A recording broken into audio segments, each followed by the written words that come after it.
Bismillahirrahmanirrahim, em nome de Deus, o clemente, o misericordioso. Sejam muito bem-vindos, queridos irmãos e irmãs, para mais um programa Ar-Ressala Podcast. Hoje, com uma convidada muito especial, doutora Rosana Rufino.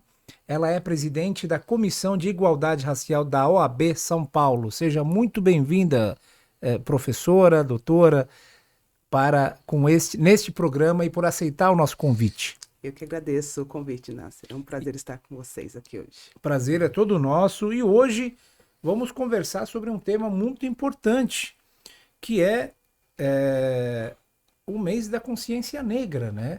Estamos no mês de novembro e vamos abordar essa questão que, infelizmente, mesmo ela sendo abolida no papel, pelas leis, ainda a gente sente, até um certo nível, uma consequência dessa cultura errada, que é a questão do racismo dentro da sociedade. Vamos trazer um pouco sobre as dimensões disso, os problemas, até onde a sociedade progrediu, né? Começando pelo significado mais profundo do 20 de novembro, doutora. Se puder dar uma explicação, uma introdução para a gente, agradecemos. Claro.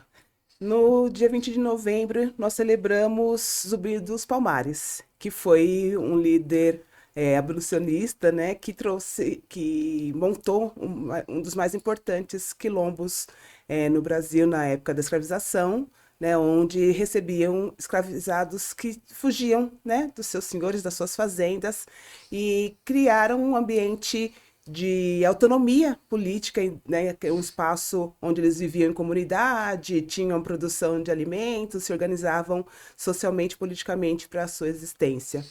Então, é uma data em que a gente resgata a memória e a verdade sobre o período da escravização também, ressaltando a importância de heróis e heroínas, negros e negras, que contribuíram, né, para o fim da abolição no Brasil. E também é um dia que a gente reforça o compromisso coletivo, não só no combate ao racismo, mas para que a gente possa pensar numa sociedade melhor para todas as pessoas, pensando nas diferenças que existem estruturais em relação à população negra e à demais população brasileira. Sim, perfeito. A senhora falou dos quilombos, Sim. né? Os quilombos eram comunidades ilegais, né? Exato. Entre aspas, onde os escravos residiam, no caso, uma grande família, Sim. né? Onde todos chegavam lá e eles tinham aquela autonomia, podiam ter a sua vida, né? Ou seja, assim, algo que o que a gente tem hoje é graças a uma luta, né? Enfim, de anos, muitas pessoas perderam suas vidas, Exato. né? Não é uma conquista de graça, né? Não é Não. uma conquista... Muito bom. E aí, um detalhe, né? Por que que no dia 14 de maio se comemora o dia que não terminou? Esse é um detalhe que as pessoas não observam. Sim. Nós temos o fim formal da abolição da escravatura, que se deu em 13 de maio de 1888. Mas foi um momento que foi só uma abolição que nós dizemos que é formal, porque não houve uma política de transição para aquelas pessoas que até então estavam escravizadas, morando, né, habitando nas senzalas, subordinadas, fazendas, subordinadas aos seus senhores, tivessem uma política de inserção na sociedade, né? Elas foram simplesmente jogadas às ruas, sem direito ao trabalho remunerado, sem direito à moradia, sem direito à educação. Então, não houve uma política pública em que inserisse essas pessoas, né? Tirassem elas da condição de escravizadas para serem cidadãos e cidadãs dentro da sociedade. Ou seja, a conquista chegou, a lei chegou. Exato. No entanto, ela teve uma falha na execução dela, que fosse uma maneira justa, porque assim, existe algum estudo como é que eram, por exemplo, a questão da alfabetização, né, dos negros? Existe alguma... Eles eram alfabetizados, não eram? Assim, qual que era a condição deles na sociedade? Tinham condições de achar um emprego? Não tinham? Então, não tinham, né? Porque nós tivemos quase mais de 300 anos de Escravidão. escravidão no Brasil. E onde negros não eram sujeitos de direitos, eram Sim. vistos como bens, né, materiais pertencentes aos seus senhores e senhoras. Então, eles não tinham direito, por exemplo, Era à uma educação. Era uma propriedade. propriedade, Era um. como, sim, como um móvel, como uma casa, como Meu um Deus. animal, né? Então, ele não tinha, o trabalho, ele era forçado a realizar os trabalhos, né? E quando não realizava, ele era Espancado. espancado, punido, Recebia alguma coisa não em troca? recebia nada em troca, era um trabalho forçado, realmente, não tinha nenhum direito trabalhista, que hoje a gente discute. Também não tinha direito à moradia própria, por exemplo, então eles moravam, todas as pessoas, todos os escravizados das fazendas, enfim, dessas casas, 50, 60 pessoas exatamente dentro de um jogadas salão. dentro de um salão. Comia-se os restos, né, de comida que Meu sobrava Deus. das famílias. Não eram permitidas, né, existe uma proibição legal de que elas frequentassem a escola, então não tinha direito a ensino.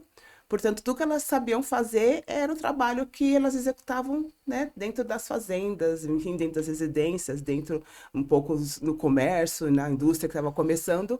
Mas, ao mesmo tempo que houve a abolição, tinha uma política também de imigração europeia, branca, para o Brasil, onde essas pessoas que vieram foram empregadas de maneira remunerada, né, com direito à moradia, com promessa, Faziam né? os mesmos trabalhos dos negros. Exatamente. E aí essas pessoas negras que até então faziam serviços foram simplesmente jogadas às ruas.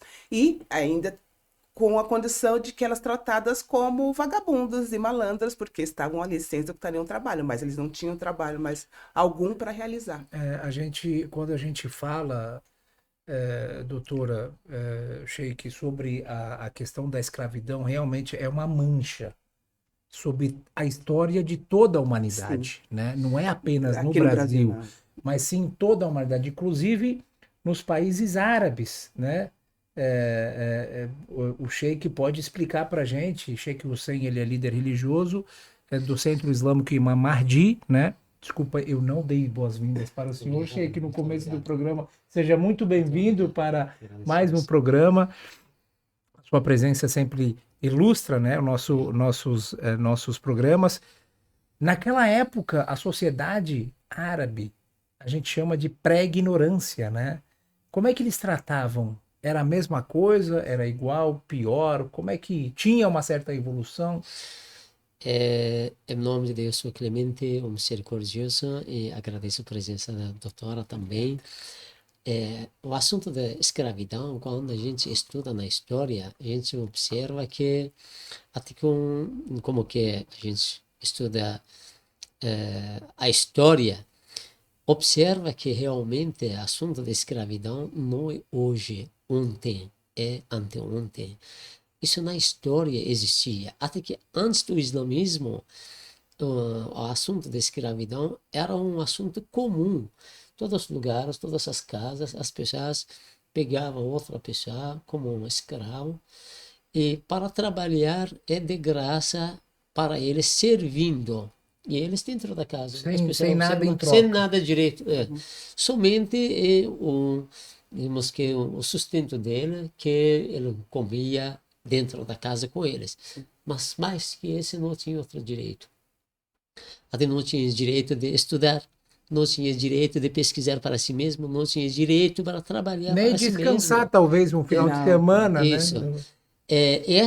Infelizmente, antes do islamismo, era esse jeito digamos, no mundo inteiro, não somente na Península Arábica, especialmente aquela região. E quando chegou o islamismo, foi revelado o último profeta, o profeta Muhammad, que a paz de Deus esteja com todos os profetas.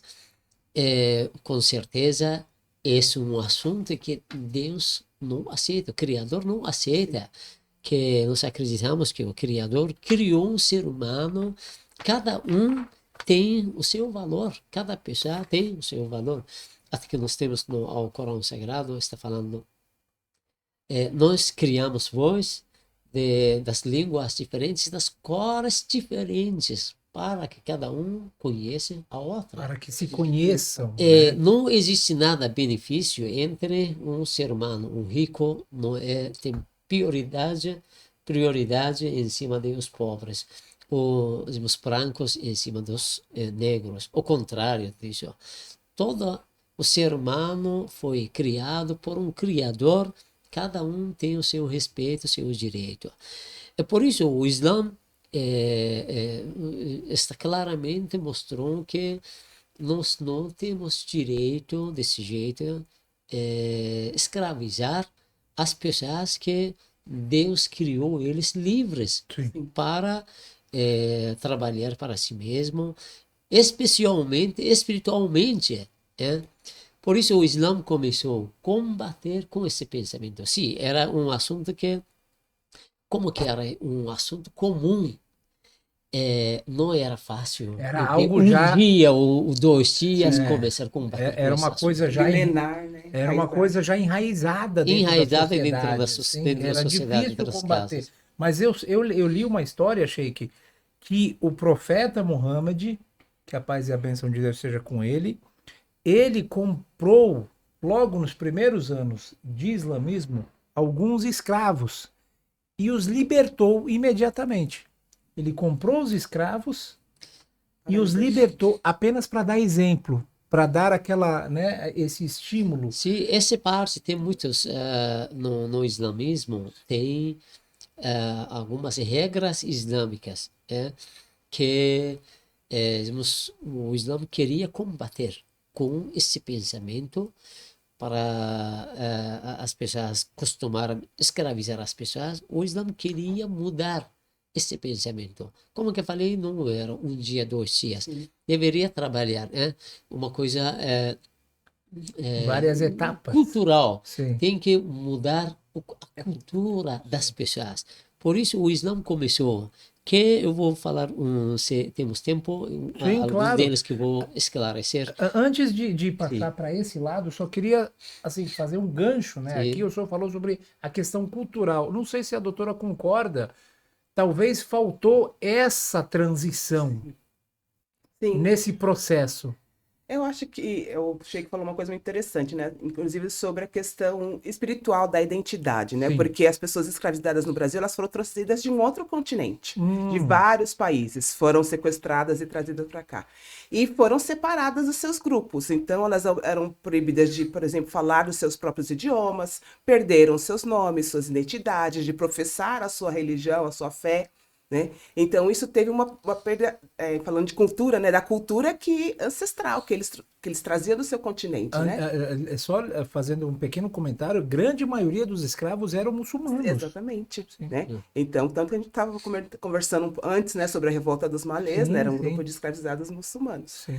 Então, obrigados a professar uma religião cristã, né? A falar o idioma português, né? Então, a escravização aqui foi diferente até nesse aspecto, né? De submeter as pessoas a uma outra cultura. Imagina o sofrimento. Exatamente, né? de você perder, ser separada da sua família, dos seus Não, a amigos. pessoa morre, Exatamente, a ela pessoa morre morre. por dentro, Era né? uma Ela morte, perde a né? identidade. E aí no Brasil é isso, a gente tem essa dificuldade de encontrar essa identidade negra e dessa mudança de cultura da sociedade, né? De entender que nesses quase 400 anos de exploração da mão de obra, de colocar as pessoas negras num lugar de servidão, de subalternização, é um processo que a gente ainda tem muito a avançar, né? De entender que o período de escravização foi um período danoso, né? Foi um dos maiores males da humanidade né, cometidos aqui no Brasil, inclusive, também em outros países, e que a gente não tem até hoje uma política efetiva para reparar todos esses danos. Tanto que até agora sempre acontecem denúncias contra lugares onde existe, sei lá, o trabalho análogo à escravidão. Exatamente, né? Existem alguns lugares onde, enfim, pessoas foram pegas sobre condições de escravidão, né? Infelizmente. Precisava fazer essa mudança cultural, é uma etapa fundamental para essencial. Essencial. Por favor, Sheik, né? Trazendo isso. O que o senhor tem É. a... Desculpa. Queria deixar que o jeito que as pessoas antes do islamismo estão fazendo escravidão das pessoas. Uma maneira através das guerras que estavam acontecendo, as pessoas pegavam os reféns e levavam eles como escravos para trabalhar para eles mesmos. Isso era uma das Sim. maneiras. Outra maneira, as pessoas que tinham dificuldades na vida, eles entravam, compravam os filhos, as filhas, levavam, Vendiam. vendiam, compravam os filhos, davam um dinheiro e levavam esse filho como escravo para trabalhar para eles. Isso é uma outra maneira. Outra maneira, as pessoas que tinham dívidas. Ele fez um negócio, depois não conseguiu cumprir ou pagar as dívidas. Eles entravam, tá ok, agora pode dar um dos filhos ou uma das filhas como escravo para a gente levar para o mundo. Pegavam ele. Ou se tinha uma mulher que é escrávida, se ela tinha os filhos e as filhas, também os filhos levavam como escravos. Olha do jeito que as pessoas estavam tentando. Quando chegou o islamismo, começou a diminuir esse caminho. Falou que não pode comprar de outras pessoas. Ele tem a sua dignidade. Começou a fechar, Cada vez e diminuir aos poucos começou a fechar, o caminho para eles. E por isso falam que somente se acontece a guerra, tá? Foi através da guerra, tá tudo bem. Mas o resto não podemos fazer. Sim. Fechou um dos caminhos. Fechou uma das portas. Que uma das portas que as pessoas através desse pegavam assim, diminuiu. Mas ainda continuava. Cada vez que passou para frente, o Islã começou, mesmo como que o profeta, mesmo outros, as famílias do profeta, eles faziam isso. Compravam escravos, que era comum naquela época, levavam para trabalhar. Mas o objetivo é que ele começava a fazer uma floresta. Plantavam árvores, as plantas, uma fazenda. Depois que a fazenda chegou ao ponto de produção, eles falavam, agora o senhor e a senhora está livre.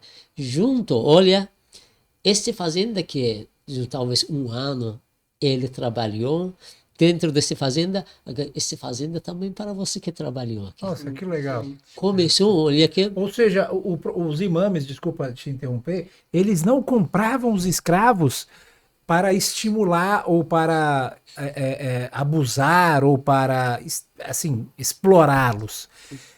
Usavam a mesma cultura para poder combatê-la. Da mesma ferramenta, eles compravam os escravos, só que tratavam eles de uma maneira totalmente diferente que a sociedade tratava. Eles tratavam eles, ensinavam eles. Tanto que a gente tem um dos apóstolos, essa história, o senhor pode confirmar, Sheikh, dizem que um dos apóstolos, o Imam Zayn al-Abidin, a.s., comprou mais de 100 mil escravos ao longo de sua vida. Libertou 100 mil escravos ao longo de sua vida. Sim. Todos os anos, né, Sheikh? Claro, sim. Claro. E ele fazia essa libertação, dizem que na véspera, na véspera da festa o mês de Ramadã, né, que fazem o jejum, ele fazia a libertação dos escravos na véspera do último dia, que é o dia da festa. Então ele dava isso de presente, né? E ele pedia, e tinham escravos, essa história é muito curiosa, tinham os escravos que choravam. Quando perguntados por que vocês foram libertados, esse choro aí é de alegria, eles falaram, não, a gente não sabe se a vida lá fora vai ser melhor do que o nosso Senhor, o nosso que era tão piedoso, que era tão amado. Sim. Né? Claro, como que o Senhor falou, o profeta, esse jeito, começou a combater com esse pensamento. O objetivo dele não era escravizar as pessoas. O objetivo dele era esse, trazer as pessoas. Ele trabalhava dentro dessa fazenda, mas não era objetivo trabalhando para o profeta. O objetivo o quê? Está trabalhando para si mesmo, ele. Mas como que ele queria ensinar outras pessoas, depois que chegou a produção, agora essa fazenda é para o Senhor. sua. Você pode livre. viver do seu Sim, próprio trabalho. Ele continuava trabalhando naquela fazenda porque já tem um espaço que ele consegue continuar a sua vida. Isso aconteceu em muitos, durante a vida de todos, depois do islamismo, tempo do profeta, depois do profeta, isso aconteceu várias vezes. Esse jeito foi o quê? Quando as pessoas dentro da sociedade observavam que o profeta, ele comprou um dos escravos, levou depois que um tempo trabalhou, ele libertou. Esse começou entre algumas pessoas também ser um exemplo e um costume. Eles também falaram, tá, ok, esse que agora está com a gente, vamos liberar ele também. Começaram a libertar as pessoas. Esse, dizemos que combater com escravidão, na realidade, o Islã começou servindo com essas maneiras a humanidade, porque um ser humano merece, ser humano tem um respeito, ser humano, Deus criou, ele tem a sua dignidade. Sim, sim. A cultura, na verdade, Sheik, desculpa, a cultura é a melhor maneira de você combater esses costumes, esses hábitos, né? A melhor Está maneira. né, naturalizado na sociedade, né? Sim. E aí quando você conta essa história, né, das pessoas que choravam, né, porque não sabiam se ia ser melhor, né, fora do que com aquele que lhe tratavas com tanta bondade, nobilidade, a gente tem algo semelhante, né, entre aspas, vou dizer, que o que aconteceu nesse processo de abolição. Sim. Porque como as pessoas não tinham para onde ir, não tinham o que comer, não tinham onde morar, muitos, né, escravizados, principalmente mulheres, voltaram a trabalhar, né, para aquelas pessoas exatamente, para ter o mínimo, né, para comer e levar para suas famílias. Garantir a sua sobrevivência. Exatamente. Essa a ausência de dignidade, né, que o fim da escravidão não trouxe para a população negra. Essa também que existe uma pergunta, por que o Islã, desde o início, não proibiu totalmente a escravidão? Diz que um dos assuntos era isso, porque não era no benefício dos escravos, porque eram muitas pessoas. Sim. Se Imagina. era proibido, todos esses ficar, eles não têm um trabalho, um lugar para ficar, não têm um lugar para trabalhar. E aconteceu o mesmo problema. Isso, Por isso o Islã começou, dizemos que com um processo, para conseguir preparar o caminho para a libertação. Sim. E mesmo assim levou anos. Exatamente, não é um processo rápido, levou anos. Né? Porque a gente chama isso no direito, né, de justiça de transição, né? Essa mudança gradual, né, até que as pessoas, né, possam, né, sobreviver do seu próprio trabalho, né, viver, ter onde morar, ter educação. É uma luta, na verdade, doutor, é uma luta. E aí eu queria fazer a próxima pergunta sobre o aspecto espiritual, já que a gente trouxe aí essa questão. A senhora acha que o aspecto espiritual também representa parte da luta contra a escravidão? Ela ajudou essa conquista realmente a acontecer? Eu acho que tudo que associa, né, a sua cultura original, acho que fortalece a luta, né? Exatamente. Né? Eu acho que não é que as pessoas foram trazidas para o Brasil, trabalharam mansamente naquelas condições, né, desumanas. A gente sabe que foi um processo de resistência desde o momento de sequestro, né, de muitas pessoas que se jogaram ao mar, nos navios negreiros para não serem escravizadas. Quando chegam aqui, né, a gente tem as revoltas dentro das senzalas, a gente tem as fugas, né, onde foram constituídos, por exemplo, os quilombos, essas comunidades autônomas e ilegais, né, à época, mas onde os escravizados estavam ali. E eu acho que aqueles que conseguiram manter um pouco da língua, né, do idioma, da alimentação, da espiritualidade, né, conseguiram resistir a Sim. esse sentimento de necessidade de liberdade, né? Então a gente tem esse exemplo que é, por exemplo, a revolta dos malês, né, que aconteceu na Bahia, que era um grupo de escravizados de origem muçulmana, né? Sim. Então que eu acho que essa identidade que os unia, né, que permitiu que eles se juntassem enquanto grupo e levassem adiante essa revolta. Então eu acho que essa é muito E importante. e tem pessoas que aqui no Brasil, infelizmente, muito se fala, né, sobre Sim, a revolta dos malês, só que poucos sabem, né, que essa revolta era liderada por sim, muçulmanos, né? exatamente. A ideia era, inclusive, o filme, né, que foi lançado esse mês, né, pelo diretor e ator Antônio Pitanga. Esperamos ele, né, nesse programa, né, em algum programa desses, para trazer essa história linda, maravilhosa Importante. do nosso Brasil. É, São pessoas que talvez tiveram a chance pela uma única vez de ter seu próprio espaço religioso, uma única Exato. De mesquita, professar sua de identidade. professar, Isso é exatamente.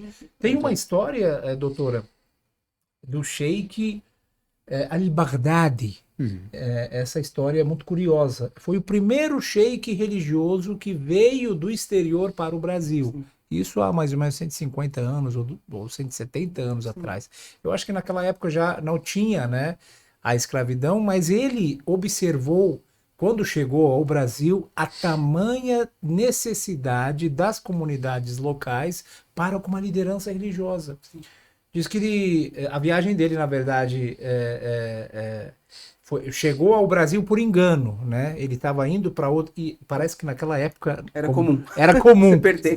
Você Perderam o viaja caminho. para um lado, só que você acaba parando no outro.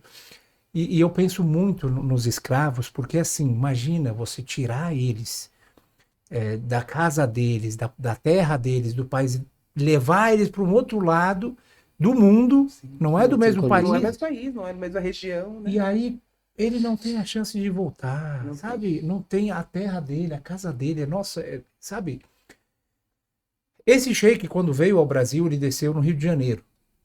Pela vestimenta dele, os negros, né, na época, começaram a chegar perto dele e falar Identificar. salam aleikum. No começo, dizem que ele começou a achar que eles estavam zombando dele, né? Só que depois ele descobriu uma grande comunidade de muçulmanos no Rio de Janeiro, onde ele começou a dar aulas para eles de Alcorão, famílias, mulheres, crianças. Ele mesmo relata em suas memórias, diz que em cada reunião se uniam mais de 700 pessoas, cada encontro, em cada aula, e Sim, pediam para ele ficar. sim. Viajou para Bahia, viajou para Minas, enfim. O processo realmente foi uma coisa muito impactante, né? Sim. Acabou, aboliu e eles ficaram largados, Exato. sem nada, Sem nada, sem sim, nenhum direito. sem nenhum Sem direito. dignidade. Uma pergunta que eu queria fazer era sobre os desafios. Quais desafios e retrocessos ainda assombram a sociedade, ainda assombram a classe, né, aqui no Brasil? Houve um certo progresso, né, ao longo desses anos, mas ainda a luta continua, né? Sim, continua, porque é o que a gente estava falando, né? Não houve essa mudança de cultura, de mentalidade de grande parte da sociedade brasileira, que ainda enxerga a população negra, as pessoas negras, nessa condição de subalternidade, de servidão, né? Então, estão, a maioria de nós, alocados nos cargos que menor remuneram, nos cargos que são de trabalho mais braçal, que não há um emprego formal. Então, essa sequela, né, da escravização persiste até hoje. A gente está, né, então, se pensar que é esse período de que não poder ter acesso à educação, à moradia, a gente está no ponto de partida diferente da maioria da população brasileira, né? No Hoje acesso à educação, no acesso e, à saúde, no acesso à moradia. Então, a mudança que a gente vê, os pequenos avanços, são nas políticas públicas que têm sido implementadas para fazer essa reparação. eu queria fazer só um comentário, na verdade, tem muita gente que critica essa questão das Exato. cotas, né? Ou seja, uma cota para Pessoas as negras. pessoas negras, né? Nas universidades, né? Tem em outros espaços também ou só em O serviço universidades? público, Serviços concursos. públicos. existe uma justificativa? Eu quero, no caso a senhora, Sim. né, trazer isso, né, para ir. Qual que é a justificativa dessas cotas? Pensando nesse ponto de partida, né? A gente chama disso de uma política de reparação, né? Porque durante muito tempo pessoas negras foram proibidas de acessar, né, os espaços de ensino e de educação. E ainda continuam, e ainda não tem condições. Não existe uma proibição formal, Mas- exatamente, mas aí você põe, né, quando eu digo esse ponto de partida, né, de você sair, né, dos seus ancestrais não terem sido reparados por esses anos de exploração, né, e até você acessar o direito à educação, o direito ao trabalho, né, o direito à moradia, Você tem tantas outras coisas para conquistar, direitos básicos, para você pensar, por exemplo, numa formação de um ensino superior. Então, as políticas de cotas não são as primeiras políticas de cotas existentes no Brasil, né? Eu falo, volta aí ao período da escravização, onde imigrantes, né, europeus eram incentivados a vir para o Brasil, inclusive com as suas passagens compradas, com a promessa de emprego remunerado, com um local para moradia. Essa é a primeira política de cotas que o Brasil não existiu, ninguém questiona, né? Então, muitos brasileiros são descendentes desses imigrantes, sim. né? Então, essa política de cotas na educação, no ensino superior, nos concursos públicos, é para tentar diminuir essas diferenças, É uma forma esse abismo que nos separa. É uma forma de indenizar. Exatamente. Apenas uma forma de indenizar. Exatamente. Porque, infelizmente, a gente percebe hoje essa classificação, ela tem um histórico, ela veio de trás, né? Exato. Ou seja, o pai, ele não tem... Os filhos, eles não têm condições de estudar porque eles têm que trabalhar mais cedo. Sim. Trabalhando mais cedo, ele não vai ter tempo. Imagina, você mora longe, você leva 2 horas para chegar até o local de trabalho. Você trabalha, volta mais 2. Quando é que a pessoa vai ter condições? As chances ainda continuam desiguais. Ou seja, as mesmas chances que uma pessoa branca tem, sim, os negros não têm. Isso a senhora concorda? Concordo. Existem números, existem índices, né, que provam isso? Sim, quando eu falo, né, da questão do trabalho, né, do emprego, quando eu digo que pessoas negras são a maioria exercendo trabalho informal, são que recebem os menores salários, isso são dados estatísticos, né, dados trazidos pelo IBGE, pelos estudos que são feitos em relação a desigualdades no Brasil. Então, as pessoas negras, elas ocupam os piores indicadores sociais em todas as áreas. Sim. A gente pensa, embora sejamos a maioria da população, nós já estamos super representados quando a gente fala de pobreza, de dificuldade de acesso à saúde de qualidade, de dificuldade de acesso à educação de qualidade, de moradia precária. Também, né? O preconceito sim, na claro, rua. Sim, o preconceito sofrido. Mas a gente, dizendo de dados estatísticos, né, de indicadores dos números, mostram, né, que essa realidade é um fato. Né? A desigualdade socioeconômica da população negra é gritante. Né? Então, eu entendo que você pode até pensar, mas vocês são a maioria da população, é claro que vocês vão ser a maioria nos piores indicadores sociais. Mas se houvesse igualdade, a gente também seria a maioria nos melhores indicadores sociais, sim, né? De acesso a trabalho, de ocupar os melhores cargos nas empresas, de sermos maioria nas universidades, de sermos maioria... dando aula nas universidades, então isso não é minha realidade, né? Então, ser maioria numérica, enquanto população, nos não garante acesso a todos os direitos e aos espaços de poder, de decisão, de mobilidade social e econômica. A realidade é uma coisa, só que a prática, né? Existem 2 realidades. Exatamente. Para que existem 2 realidades. Isso é um grande problema, né, Sheik? Acho que essa é uma luta. Tem que continuar. Mesmo que, como que eu falei do início do islamismo, até hoje dentro do islamismo existem umas regras que continuam desse jeito. Sabemos que o jejum é uma obrigação dos muçulmanos. Se uma pessoa ele errou, não conseguiu jejuar, ou quebrou o jejum dela, para repor, ou ele deveria, se ele quebrou o jejum com vontade dele, ou ele deveria 60 dias, tem que jejuar, ou o Islã colocou libertar um dos escravos. Olha, esse ato Então, hoje uma das formas de você pagar por seus, não é Suas seus falhas. erros, suas falhas dentro da religião, ou É. você faz um jejum de 60 dias. Eu acho que ou você alimenta 60 60 pessoas necessitadas, ou você liberta um escravo, ou um seja, escravo. a sociedade sai ganhando. Sim, exatamente. Esse está Como é que mostrando fala? Hoje no Brasil, desculpa, Sheik, é o trabalho comunitário, É né? isso. Uma pessoa que você, enfim, você faz alguma coisa, você Uma tem infração, porque não, né? Um ato falho. Isso, isso. Eu queria deixar que a luta tem que continuar. Sim. Infelizmente, esse existia, até hoje também existe. Uma Não pergunta terminou. que eu quero fazer, Sheik, é o seguinte: o que alimenta isso? Porque as religiões todas, não somente o islamismo, o cristianismo, todas as doutrinas celestiais, elas condenam. Isso é claro. Hoje as leis condenam. O que alimenta, sabe? Por que essa luta tem que continuar?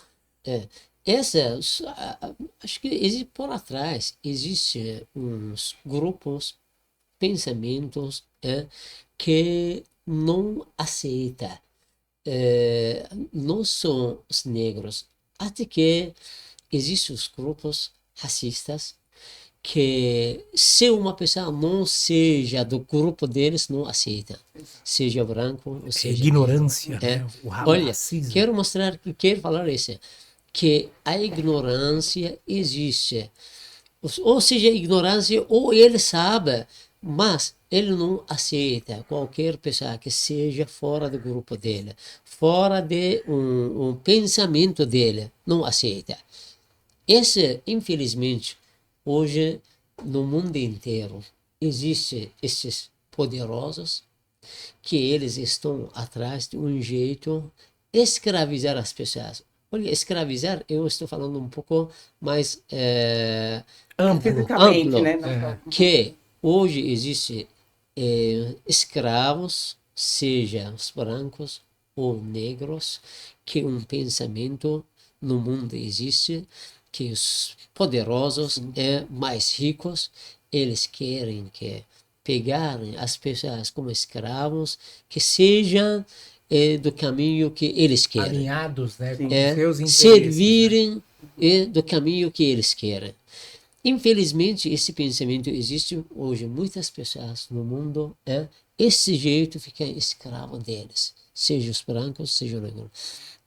Infelizmente, os negros ainda mais. Exato. Os negros mais ainda, Agora, trazendo essa realidade, a senhora acha que assim, os negros, né, presentes na mídia, no cinema, na política,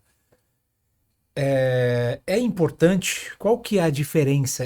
Faz diferença a presença deles? Faz diferença destacar eles nesses cargos? Sim, não, faz diferença as pessoas negras ocuparem todos os espaços e todos os cargos, Deve, né? na verdade. Exatamente, não é só por representatividade estética, né, para ter um grupo diverso, mas para trazer as nossas narrativas, né, para trazer a nossa versão da história, né? Existe um ditado Yorubá que diz, né, que enquanto os leões não puderem contar suas próprias histórias, as histórias serão contadas sobre a ótica do caçador, Lógico, né? sim, Então, sim. quem são os caçadores, né? A gente tem aqui, né, na América Latina, especialmente, um padrão que a gente absorveu um padrão universal de perfeição, que é um homem branco, hétero, judaico, cristão, que é aquilo que é o ideal de competência, de inteligência, enfim, de masculinidade, de todos os bons atributos que possam ser dados, sempre esse perfil de homem. E a narrativa que se conta, né, de todas as histórias é dessa perspectiva, dessa ótica, desse padrão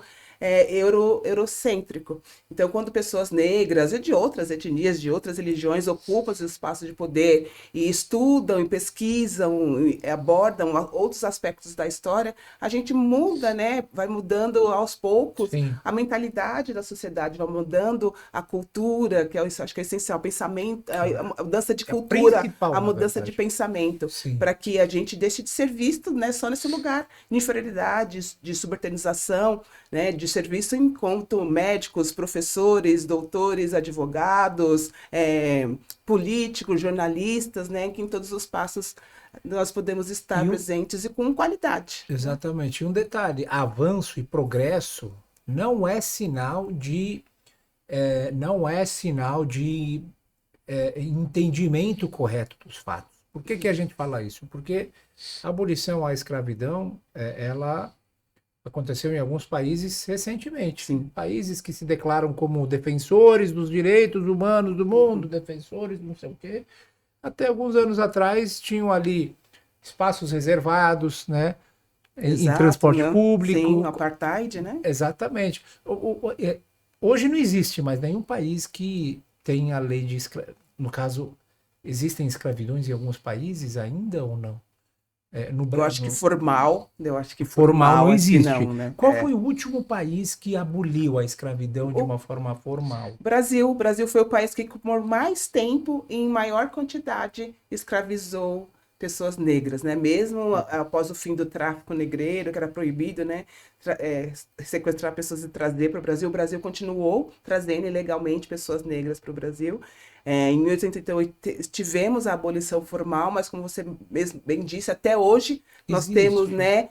Não são casos isolados, né? Centenas de pessoas sendo libertadas por trabalho análogo à escravidão, seja nos centros urbanos, né, seja nos interiores. Então, o Brasil ele ainda é o país que por mais tempo fez isso. Então, acho que a maior dificuldade também disso é por isso, é mais recente. Né? A gente tem ainda pouco tempo de um país democrático, inclusive. Sim. E como é que hoje existe a representação dos negros dentro da... Existe algum dado na política, no Congresso, nos lugares públicos? Existe alguma porcentagem? Nós estamos subrepresentados em todos os espaços. Todos os espaços. Poder de decisão. Por exemplo, nas empresas nós temos apenas 4% de pessoas negras ocupando os cargos de empresas direção. Privadas. Exatamente. Nós temos no âmbito legislativo, acho que cerca de 16% de pessoas ocupando também cargos no legislativo ou no executivo. E é uma área que nós temos uma política pública, né, que garante 30% de vagas para os candidatos. Por que não se candidatam? Por que não estão sendo ocupados? A gente tem muita fraude nessas políticas públicas, inclusive nas políticas eleitorais, né, que são candidatos de fachada, que às vezes a gente tem até a porcentagem alcança o mínimo de 30% de candidatos, mas candidatos que os próprios partidos não investem nas suas campanhas para que eles sejam eleitos. Então, né? Eles já levam de um lado... Exatamente, a gente tem 30% de espaço de candidaturas reservadas, mas a gente não tem a obrigatoriedade de eleger 30% dessas pessoas, então eles não vão acessar. E por essa questão estrutural de acesso à educação, de acesso a emprego digno, quantos de nós têm condições de pensar, de sonhar, né, em se candidatar, de se tornar um agente, né, político? Sim. Então, eu acho que a gente tem essa barreira também de entender que é um espaço que é ocupável por pessoas, por todas as pessoas, inclusive por pessoas negras. Né? E o que a sociedade nos impõe até hoje é que os espaços não são hostis. Né? Se você chega em qualquer grande empresa, ou qualquer grande instituição, são espaços embranquecidos. Você não se sente pertencente. Né?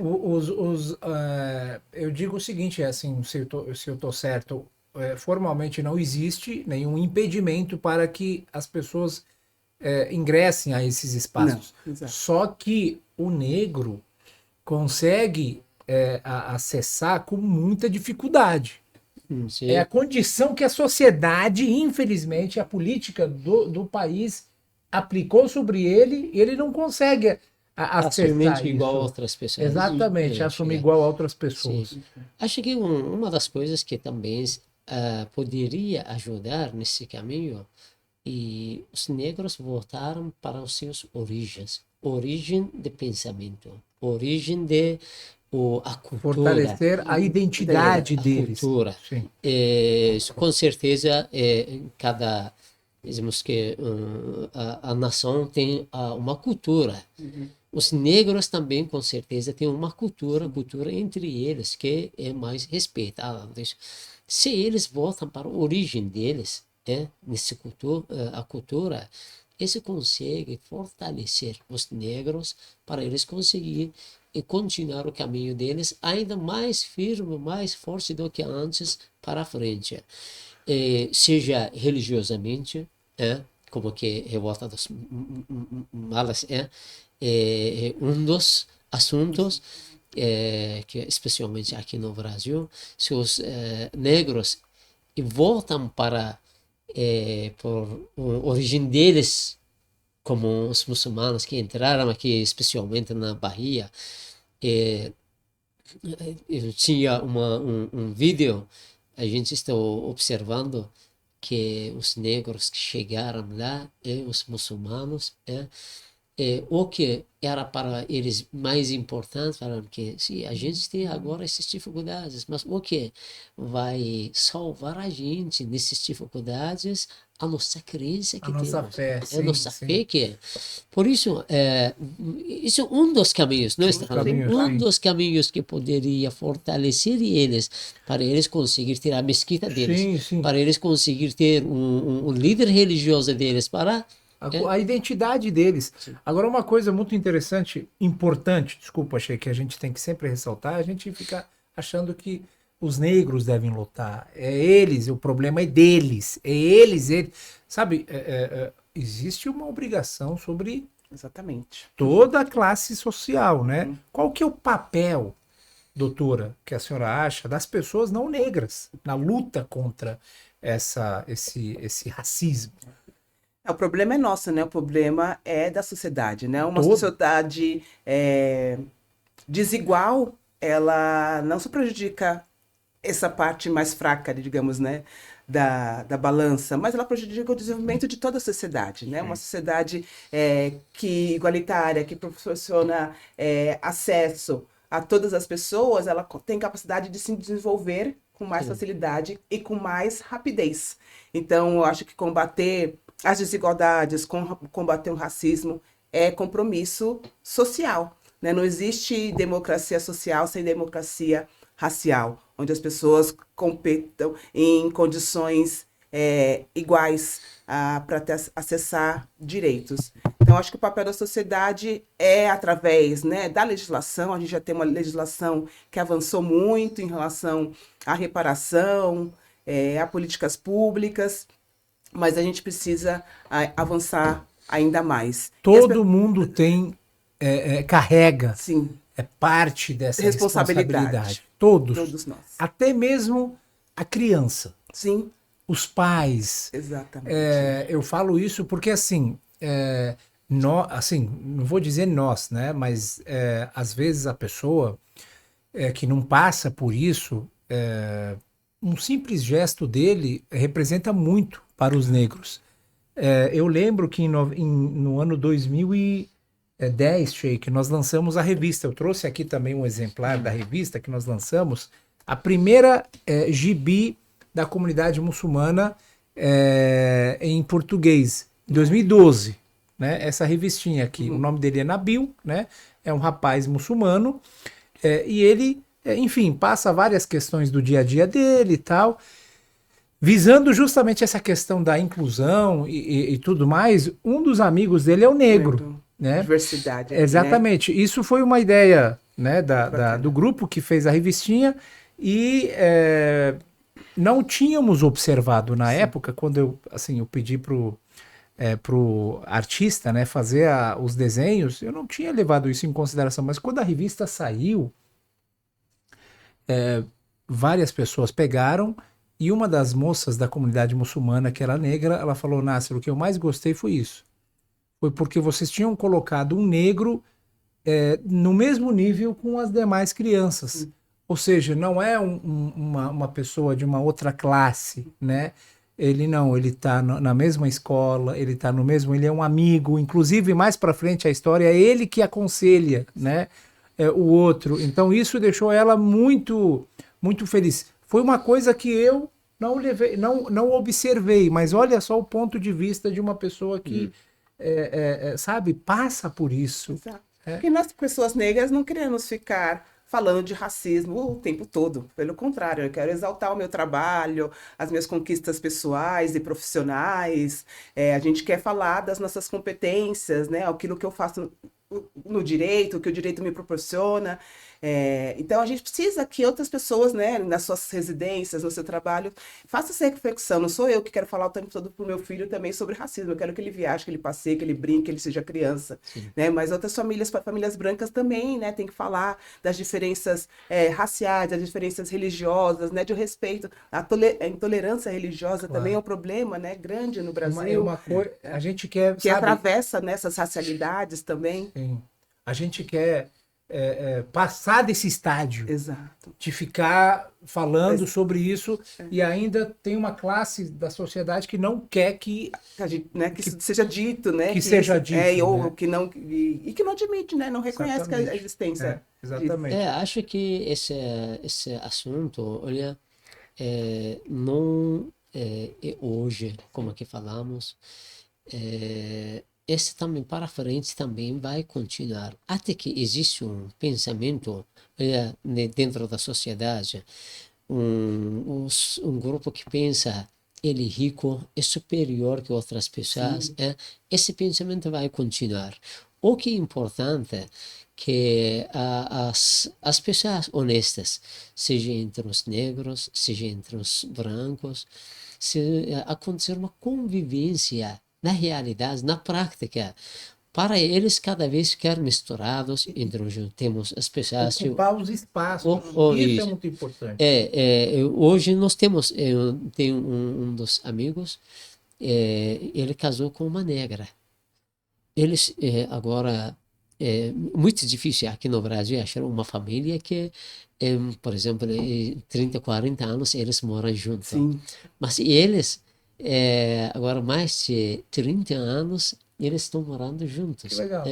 Ele é branco, ela negra. Está falando que na realidade a gente está mostrando os filhos deles também, um deles é branco, outro é negro. Exemplo esse, que a beleza da vida é esse. Isso nós precisamos praticamente elevar, ter encontros entre os brancos e os negros, fazendo eventos, seminários, não debates, devemos conversas. Ficar repetindo o mesmo discurso sempre. A gente tem que passar dessa fase, sabe? A gente está falando de segregação, né? A gente está falando de inclusão, né? Exatamente. De exatamente. Todas as pessoas uma poderem coisa viver com dignidade. Sim. A gente tem que reforçar sempre essa tese, colocando ela na prática. Sim. Né? E falando nisso, doutora, a Lei 10.639/03, ela completa, é a lei que torna obrigatório, né, o ensino da história e cultura afro-brasileira, completa 20 anos, parece. Né? Ela é de 2003, né? Ela completou agora 22 anos. Então, na prática, o que mudou durante esse período? Mudou alguma coisa? Melhorou? Teve progresso? Ainda não? Estamos parados no mesmo lugar? Como é que a senhora avalia o progresso? É devagar? É bom? Eu avalio que todo o progresso, ainda que devagar, né, é bom. Como o Sheik trouxe, né, a gente não muda de uma hora para outra, né? Então, 22 anos em um país que tem mais de 500 anos é pouco tempo, né, de história. Então, mas eu acho que sim, que ele reforçou esse conhecimento, né, de abrir, de trazer pesquisadores negros, autores negros, escritores negros, personalidades negras para a realidade, né, da gente conhecer mais a nossa história, o nosso passado, as nossas conquistas, os nossos heróis, as nossas heroínas, a nossa contribuição para a construção da sociedade brasileira, seja na marcenaria, seja na agricultura, seja na mineração, né, as contribuições que os povos africanos trouxeram para o Brasil e a gente, né, replicou. Se a gente andar, por exemplo, ali em Higienópolis, né, a gente vai ver os portões de algumas casas antigas, de mansões, com símbolos adinkras, né, que são símbolos de africanos, então, que eles usaram, né, para deixar sua identidade naquelas residências sem que soubessem, né, o que estava sendo desenhado ali, do conhecimento Assinatura, Exatamente. né? Era assinatura. Né? A tecnologia que os africanos escravizados dominavam, que eles trouxeram para o Brasil, né? Então, acho que a gente tem feito a lei contribui, né, para que que esse diálogo seja mais maduro cada vez mais consistente, com mais elementos, o acesso, né, às universidades, e aí o acesso à pesquisa, a gente conseguir recontar as histórias, né? Mais uma vez, vou falar aqui dos malês, mas de outras pessoas, né? A Esperança Garcia, por exemplo, que era uma mulher negra escravizada, que hoje é reconhecida como a primeira advogada do Brasil, não a primeira advogada negra, foi a primeira mulher que lutou pelos seus direitos ainda na condição de escravizada. A gente tem os irmãos Rebouças, que dão nome, né? Inclusive a Avenida Rebouças, que eram engenheiros. A gente tem Luiz Gama, que era um homem negro escravizado, mas que se tornou advogado naquela época ainda, e contribuiu também para a libertação de centenas de pessoas escravizadas. Então, a legislação, ela talvez dentro da escola, ela precisa ser mais reforçada, mas ela contribui para que a sociedade fosse falar, mas o que eu vou falar sobre essa lei? Como que eu vou ensinar isso na escola? O que eu preciso pesquisar, né? E aí começaram a surgir, né, a história contada também pela nossa percepção, né? A história que ninguém nos contava, né? A gente passou a contar também, transmitir e outras pessoas passaram a conhecer. Então, ela é um avanço, a gente precisa que ela seja aprimorada. Acho que a sociedade está todo o tempo se aprimorando em todos os aspectos, em todas as áreas, inclusive quando a gente fala dessa lei de ensino da história afro-brasileira e africana. O dia, né, da consciência negra, o mês da consciência negra, ele simboliza tudo isso. Sim, exatamente. Na verdade, essa luta, né? Essa resistência que continua até os nossos dias de hoje. Isso representa também os sonhos, né? As conquistas, representa os avanços, representa essa questão da nossa própria identidade, de se encontrar enquanto povo negro e se entender o seu lugar de pertencimento, de muitas pessoas querem... Há anos atrás, mulheres negras, por exemplo, só usavam cabelos alisados, porque era isso para se adequar, para encaixar na sociedade, até para conseguir emprego, né? Você tinha que estar naquele padrão. Hoje você usa o cabelo liso se você quiser, você usa seu cabelo com trança, né? Então você entender que você pode ser, né, si mesmo, e a sociedade começa a aceitar, né? Respeitar essas a pessoa. diferenças, exatamente. Porque nós somos diferentes. Eu, de uma mulher negra, sou diferente de várias outras mulheres negras, né? Nossos fenótipos, né? Sua personalidade, nossa existência é outra, nossas trajetórias são outras, né? A senhora falando disso, agora antes de encerrar o programa, já estamos chegando quase no finalzinho, tem um dito do nosso santo Imam Ali, que a paz esteja com ele, que ele fala o seguinte: "Qimatu kulli imri'in", o valor de todo ser humano, ma yahsunu, certo? Aquilo que ele tem para dar. O valor verdadeiro de todo ser humano é aquilo que ele tem para oferecer para a sociedade. Se você tem algo de bom para oferecer, quanto melhor, mais valioso você é. Quando você tem algo ruim para oferecer, você vale aquilo. Sim. Não é a sua cor, não é a sua roupa, Perfeito, sim. não é a sua, né? Acho que seria bom também, como aqui no Brasil, os negros hoje temos as pessoas na parte de estudo, na parte da ciência, tecnologia, as pessoas avançadas. Seria bom até que aconteçam seminários que autoridades negras que existem aqui no Brasil, para eles fazer como seminários, alguns encontros, convidarem aqueles cientistas negras para eles mostrar a tecnologia que eles têm, eles estão servindo a sociedade através dessa tecnologia que eles têm. E talvez trazer atualizar, né, os desafios, as lutas, alguma coisa anual, né, um congresso, talvez, eu não sei se existe algum encontro. Essa discussão é muito importante. Várias ações acontecendo paralelamente, né, sobre a participação de pessoas negras na ciência, na tecnologia, no direito, na medicina. Acho que essas, né, vem acontecendo, né? A gente acha que a gente tem muitos desafios, mas a gente tem evoluído, sim, cada vez mais. Acho que seria, não sei, existe uma exposição seja uma exposição que lá mostra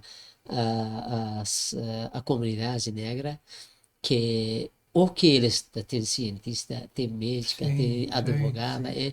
cada um apresenta o trabalho que eles ofereceram para a sociedade, conseguiram melhorar a situação da sociedade através dos serviços Sim, que sim. eles fizeram. Não sei, existe uma exposição desse Existe uma jeito? exposição, era permanente, lá no pavilhão do Parque do Museu Afro, Ibirapuera, né? o Museu Afro. Existe ainda O lá? Museu Afro existe, mas ele tem algumas exposições permanentes e algumas Sim. transitórias, Eu né? visitei já aquele museu enorme, É, lindo, né? sim, muito Tem bonito. muitas obras, tem pinturas, tem artesanatos, enfim, tudo isso realmente é muito importante, né? Que ajudam, claro. Trazer essa pauta, Sim, sempre estar falando. Eu acho que não é para se falar sobre isso apenas uma vez, né, por ano, que acabou, sim, né?